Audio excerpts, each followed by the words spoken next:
नमस्कार, एलएनजीएस Sultanpur YouTube channel में आपका स्वागत है। देखिए, ये इतिहास का भाग 1 है। ये विभिन्न प्रतियोगी परीक्षाओं जैसे सुपर टेट, यूपी टेट या फिर यूपी लेखपाल, यूपीपी आदि विभिन्न प्रतियोगी परीक्षाओं जिसमें इतिहास पूछा जाता है के लिए महत्वपूर्ण साबित होगी।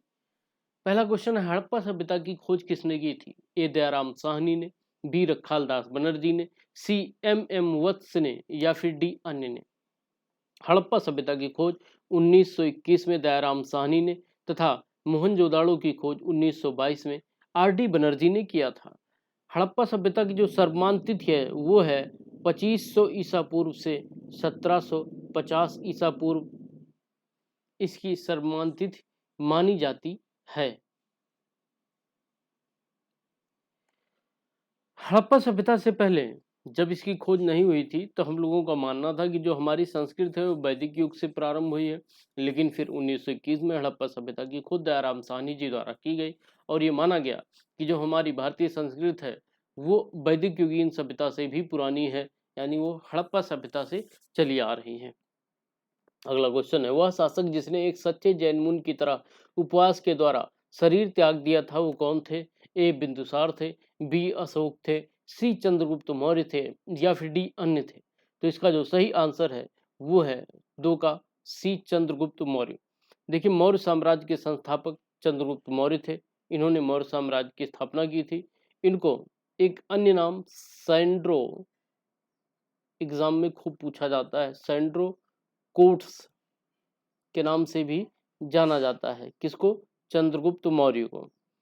सिकंदर कालीन नंदवंशीय अंतिम शासक किसे? घनानंद को इन्होंने पराजित कर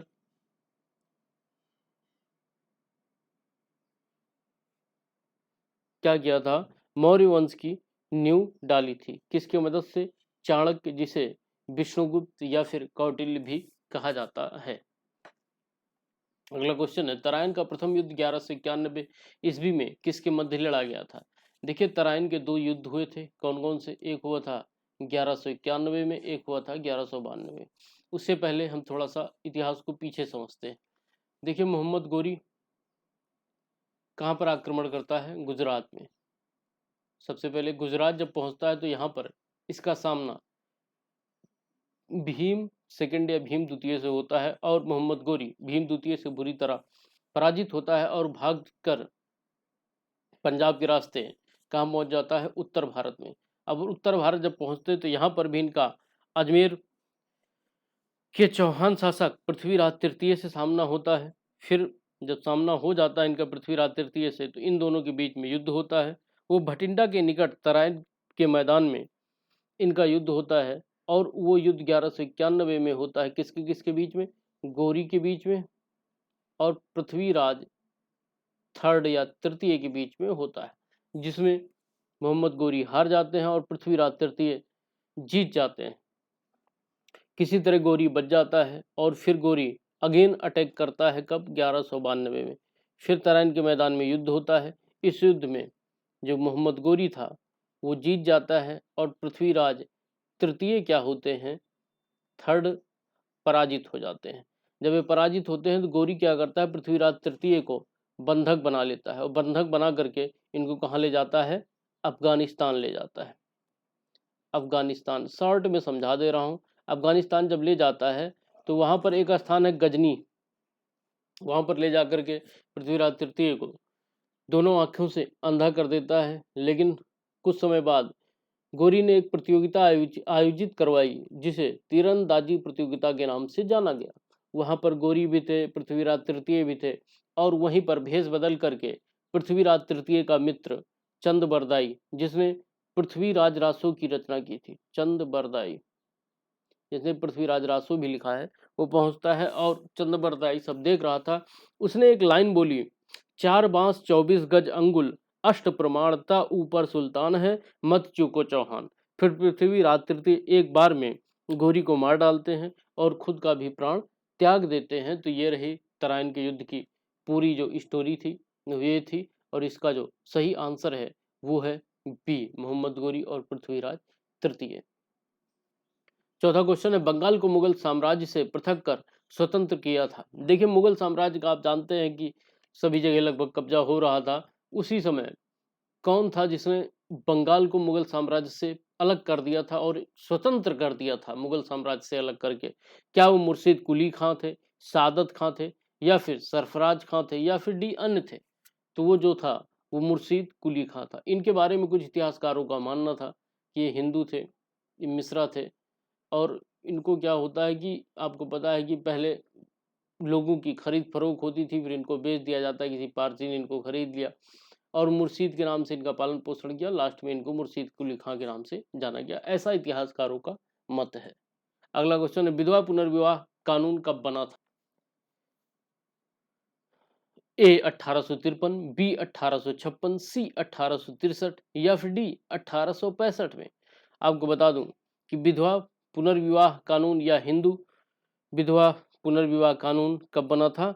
1856 में। इसका जो सही आंसर है वो है बी 1856 में।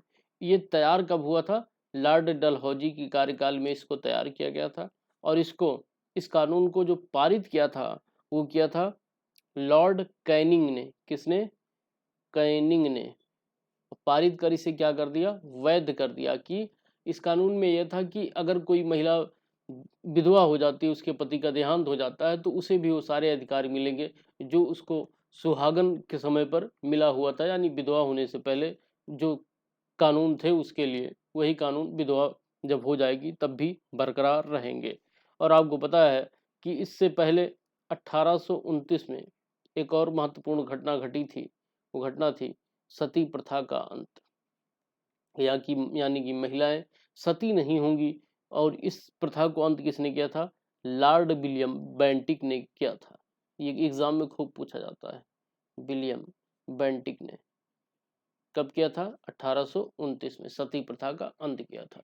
अगला क्वेश्चन, अंग्रेजों ने फूट डालो और शासन करो की नीति कब अपनाई? ए 1877 ईस्वी के बाद, बी 1833 ईस्वी में, या फिर सी 1858 में, या फिर डी 1799 में? इसका जो सही आंसर है वो है सी 1858 में। अगला क्वेश्चन है, आर्य भारत में कहां से आए थे? खूब पूछा जाता है। पश्चिम एशिया से, बी पूर्व एशिया से, या फिर सी केंद्रीय एशिया से, या फिर डी दक्षिण एशिया से? तो आपको पता है कि आर्य भारत में केंद्रीय एशिया या फिर मध्य एशिया से आए थे। अगला क्वेश्चन है, गुप्त समाज की स्थापना किसने की थी? क्या हर्षवर्धन ने की थी, चंद्रगुप्त ने की थी, समुद्रगुप्त ने की थी, या फिर ब्रह्मगुप्त ने की थी? तो देखिए, गुप्त समाज या फिर साम्राज्य की स्थापना चंद्रगुप्त ने की थी। कभी भी पूछे गुप्त समाज या फिर साम्राज्य, किसको बताएंगे? तो इसका आंसर होगा चंद्रगुप्त फर्स्ट। ये कंफ्यूजन बहुत करता है। और अगर पूछे गुप्त वंश की स्थापना, क्या पूछे? गुप्त वंश की स्थापना, तो गुप्त वंश की स्थापना किसने की थी? श्री गुप्त ने की थी। ये अंतर है। अगला क्वेश्चन है, मोहम्मद गोरी कहाँ का शासक था? ए अफगानिस्तान, बी इराक, सी पर्सिया, या फिर डी तुर्की? तो मोहम्मद गोरी आपको पता है कि अफगानिस्तान का शासक था। वो पृथ्वीराज तृतीय को अफगानिस्तान के गजनी में ले जाता है। मस्तानी किस शासक की प्रेयसी थी? प्रेयसी मतलब प्रेमिका। ए बाजीराव पेशवा की, बी नाना साहब की, साहू महाराज की, या फिर डी शेरशाह की?